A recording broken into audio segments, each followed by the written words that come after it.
Hello, good afternoon class. Business communication and management में unit number 3 में हमने थोड़ा सा इंट्रोडक्शन क्वालिटी कंट्रोल का पढ़ा था, किस्म नियंत्रण, जिसमें आज हम पढ़ेंगे किस्म नियंत्रण का महत्व, इम्पोर्टेंस ऑफ क्वालिटी कंट्रोल।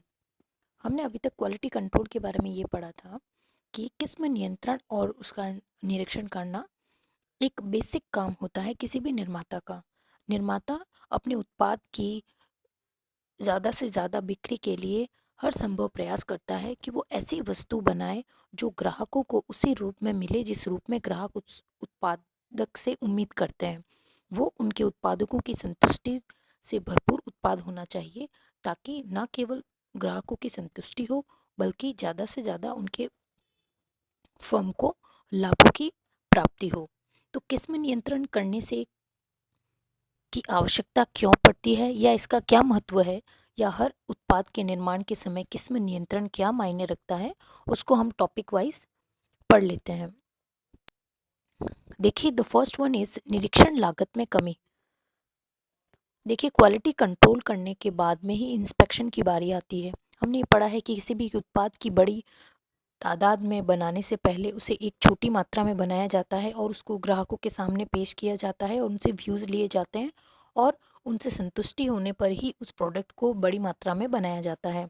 इसके बाद में निरीक्षण का काम आता है, लेकिन क्वालिटी कंट्रोल कर देने से इंस्पेक्शन की जो कॉस्ट आती है वो कम आती है। हम सीधा इंस्पेक्शन यानी कि हम एक साथ बड़ी मात्रा में माल बना के उसके बाद में उसको निरीक्षण के लिए भेजते हैं, तो हमारे एक साथ बहुत सारे रुपयों का नुकसान हो सकता है कि हमें बहुत सारा पूंजी खर्च करने के बाद में हमें ये मालूम हो कि हमारे उत्पाद में कुछ गलती रह गई थी। इसलिए निरीक्षण लागत में कमी आ जाती है अगर हम किस्म या उसकी गुणवत्ता में सुधार के प्रयास पूर्व में ही कर लेते हैं। किस्म के प्रति अवेयरनेस यानी जागरूकता। क्वालिटी क्या होती है, उस उत्पाद की रंग रूप कैसा होना चाहिए, अगर वो कुछ खाने का उत्पाद है तो उसका स्वाद किस तरह का होना चाहिए। तो इन सब चीज़ों का जो क्वालिटी होती है, उसकी जो अवेयरनेस है, उसका जो बढ़ोतरी होती है वो किस्म नियंत्रण से ही होती है। किस्म नियंत्रण के बाद में संस्था में अवेयरनेस इस क्षेत्र में बढ़ जाती है कि उन्हें अपनी किस्म को निरंतर बनाए रखने के लिए इसकी जागरूकता को बढ़ाना होगा, और इसके लिए हम अपने कर्मचारियों और प्रबंधक सभी को जागरूक करना होगा। तीसरी इसकी उपयोगिता है प्रमापित वस्तुओं का उत्पादन। हमने पूर्व में यह पढ़ा है कि प्रोडक्शन प्लानिंग के अंतर्गत हम उत्पाद जो कि फैक्ट्री में निर्माण होने वाला है, उस उत्पाद की मात्रा कितनी होगी, इसका निर्णय हम पूर्व में ही ले लेते हैं। तो किस्म नियंत्रण के अंतर्गत जब हम प्रमापित वस्तुओं का ही उत्पादन करेंगे तो हमारे जो नुकसान या जो माल का खराब होना है उसकी मात्रा कम हो जाती है। नेक्स्ट आता है ग्राहकों के अनुरूप वस्तुएं। किस्म नियंत्रण के अंतर्गत हर निर्माता व्यवहारिक रूप से अपने ग्राहकों की पसंद के मुताबिक ऐसे उत्पाद बनाता है जो दोषपूर्ण नहीं होते हैं।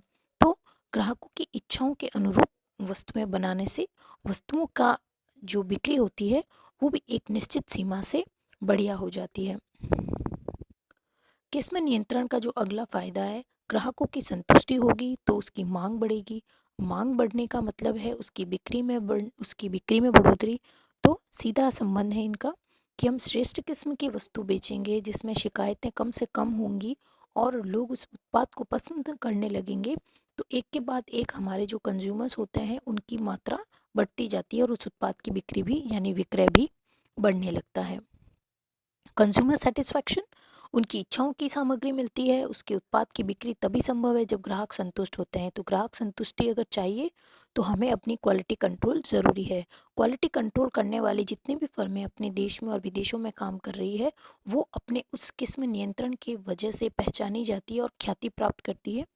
तो जब वो अपने इस किस्म नियंत्रण के कार्यक्रम को लगातार बनाए रखती है तो इससे उनकी ख्याति में दिन दुगनी रात चौगुनी होती जाती है। आज जॉनसन एंड जॉनसन बेबी के प्रोडक्ट्स हों या मैगी के प्रोडक्ट्स हों, इन्होंने अपनी छवि इस तरह की बना रखी है कि इनमें कमियों के बावजूद भी लोग इसे आज तक खरीदते हैं।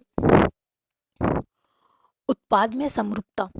किस्म नियंत्रण के द्वारा बड़े पैमाने पर हम अपने उत्पाद की एकरूपता की प्राप्ति आसानी से कर सकते हैं। यानी कि ज़्यादा माल बनाने के बाद भी जब बिक्री बढ़ेगी तो हम उत्पादन भी ज़्यादा करेंगे। तो ऐसा नहीं होता है कि किस्म नियंत्रण के अंतर्गत अगर ज़्यादा माल बनाएंगे तो हमारी किस्मों में फ़र्क आ जाएगा। किस्म नियंत्रण में अधिक मात्रा में उत्पादन होने के बावजूद भी उनके उत्पादन में समरूपता रहती है। सारे प्रोडक्ट एक जैसे ही होते हैं।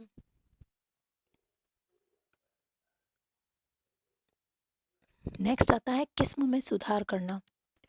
प्रोडक्शन प्लानिंग के अंतर्गत जहां वो एक तरफ अपने उत्पाद में ग्राहकों की संतुष्टि के लिए लगातार उस पर परीक्षण करते रहते हैं, तो अगर किसी तरह की कोई कमी आती है जो ग्राहकों द्वारा बताई गई होती है तो उस पर बहुत स्टडी करते हैं और उसमें निरंतर सुधार भी करते रहते हैं। और सुधार अपने किस्म में परिवर्तन करने के लिए भी और नवाचार को प्रोत्साहित करने के लिए भी किए जाते हैं। जोखिमों में न्यूनता।